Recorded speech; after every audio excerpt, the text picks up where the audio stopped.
Aujourd'hui, je vais vous présenter un tuto pour ce fro hawk avec un style un peu rock.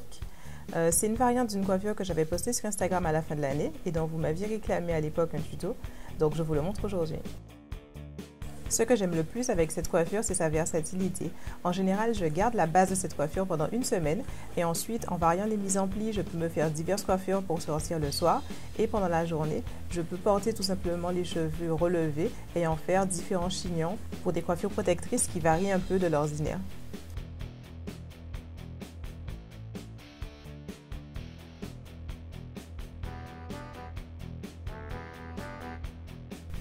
On va commencer par diviser la chevelure en 3 sections et pour ça, on va faire 2 traces horizontales qui vont faire le tour de la tête.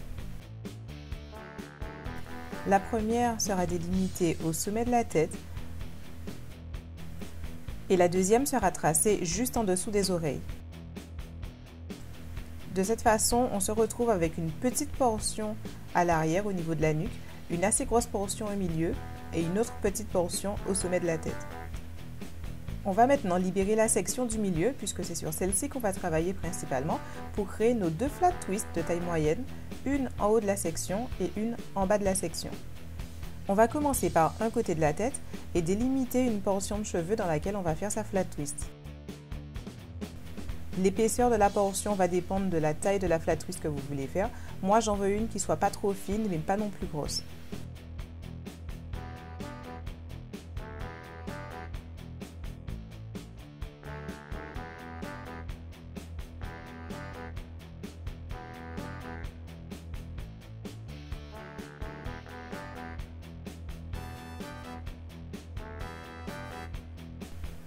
Et on fait sa flat twist jusqu'à ce qu'elle arrive à peu près au milieu de la tête à l'arrière.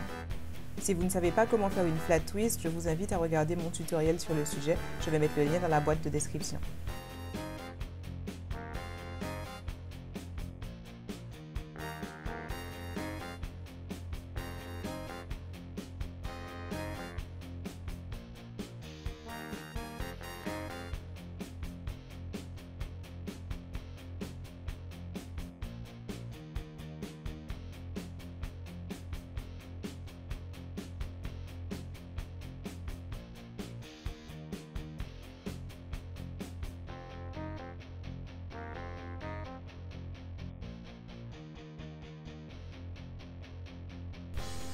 Quand on a fini un côté, on fait exactement la même chose de l'autre en essayant au maximum de faire les flat twists se rejoindre au milieu.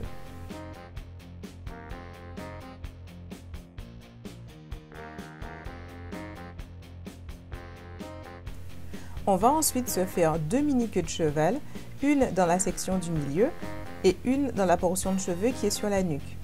Pour ces 2 queues de cheval, je vais utiliser des élastiques à ruban, ce qui va me permettre de porter cette coiffure toute la semaine et d'essayer différents styles avec, sans m'inquiéter d'avoir les cheveux qui s'en mêlent dans les élastiques.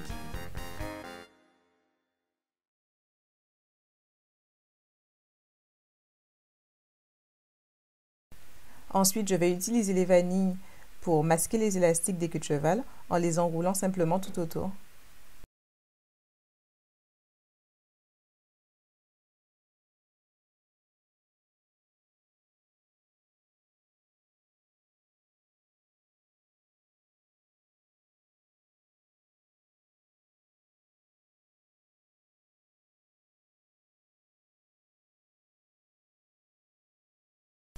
À ce stade, on a un peu la base d'une crête, mais les cheveux sont un peu plan-plan et sans forme, donc on va les travailler un peu pour leur donner un peu plus de mouvement et un peu plus de vie. Pour donner du corps aux cheveux, on peut utiliser différentes méthodes. Par exemple, on peut décider d'obtenir des boucles en utilisant des bigoudis flexibles, ou simplement de faire un twist out, ou même de faire des nattes. Moi, j'ai choisi de donner à mes cheveux surtout du volume et de l'épaisseur et du mouvement en utilisant des bigoudis.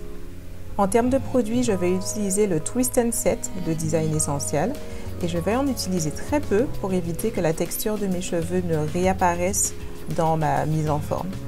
Donc plutôt que de vaporiser le produit directement sur mes cheveux, je vais prendre un spray dans la paume de ma main que je vais ensuite faire pénétrer dans les cheveux. Et je procède de cette façon mèche après mèche, donc je délimite ma section, je prends un spray de produit dans la paume de ma main que je masse dans les cheveux, puis je prends mon rouleau que j'enroule et que je fixe avec les petites pinces qui sont livrées avec. Le kit de bigoudi que j'utilise propose différentes tailles, donc je vais adapter la taille des rouleaux que j'utilise à chaque fois à la longueur de mes cheveux. Donc au niveau de la nuque, là où mes cheveux sont les plus courts, j'ai les rouleaux les plus petits. Et à l'avant de la tête, là où mes cheveux sont les plus longs, je vais utiliser la plus grosse taille de rouleau.